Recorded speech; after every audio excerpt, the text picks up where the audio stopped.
جو آپ کے وہ پورا ہو جائے. مثال ہے، سب سے پہلے ہم حدر پڑھ لیتے ہیں. حدر. اعوذ باللہ من الشیطان الرجیم بسم اللہ الرحمن الرحیم الحمد للہ رب العالمین الرحمن الرحیم. ٹھیک ہو گیا جی؟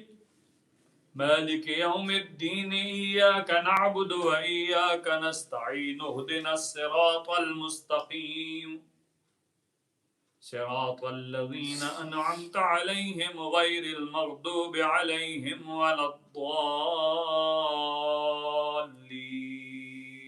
یہ حدر ہو گئی. اب آگے جی تدویر. حدر سے تھوڑی سی تیز، ترتیل سے تھوڑی سی آہستہ.